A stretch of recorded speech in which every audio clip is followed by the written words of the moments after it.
How do you take territory back from a manipulative submissive? And my newbie femdoms run into this a lot, and they're very, very confused.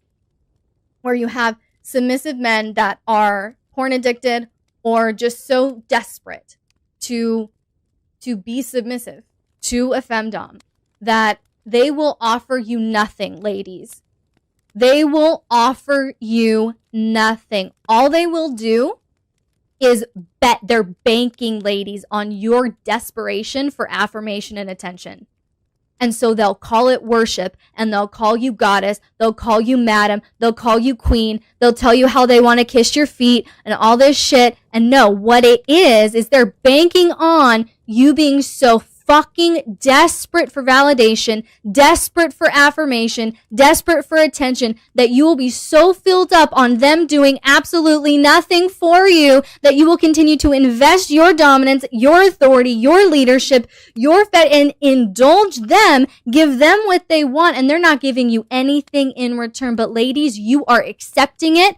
So I'm just saying, ladies, a submissive man worshiping you, just pouring out verbal affirmation and praise instantly, that's one, very, very unhealthy. That's often a manipulative technique. Number two, it's a manipulative technique that they think they can use because so many females, especially you ladies, I'm going to call you out, but especially you ladies who call yourselves femdoms, you're not. You're scared, you're lonely, you're desperate, you're insecure, and so you're putting on some leather and you're putting on these boots to feel powerful, to get attention from a man, to feel more powerful, and really, they're using you, they're manipulating you. You're not doing anything powerful, honey.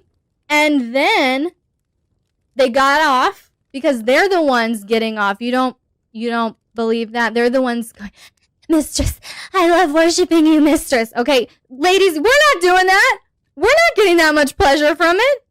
But they're the ones that are doing it, and they're doing it taking your time, taking your energy, and you're not getting service or pleasure or any actual investment or connection in return. So, how to take your territory back, ladies, is you need to know exactly where your values lie. You need to know exactly the kind of dominant that you are. And this doesn't mean, are you a sadist? Are you a mommy dom? Like all of that, that will change. That will change with your personality, with your experience, with your energy, with your seasons, with your hormones, with your emotions. I'm talking, what are your core values? What will you tolerate? What will you accept from a submissive? And what is absolutely, I will not let this in my life. Not just I will not let this in my bed or I will not let this in my dungeon, but I will not let this in my life. Okay? So that's number one. You have to know where your values are as a dominant. And number two, you need to set very, very clear boundaries with a submissive. And if you need to know, ladies, especially you ladies, because you're running into this more than the men are, way more than the men are. Ladies, you need to know what you're looking for and what service or being worshipped means to you.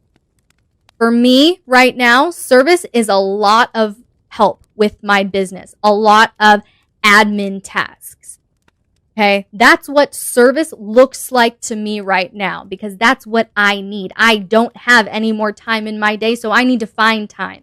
That's what service looks like to me right now. Yes, it includes other things, but primarily that is my season right now. So me as a dom, I'm looking for that specifically in a submissive, okay? And so what does service, worship, submission, what does that look like to you? What are your core values as a dom? What will you tolerate? What will you not tolerate?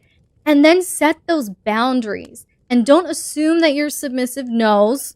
Be very specific. Don't just say, I don't want you to talk to another dominant.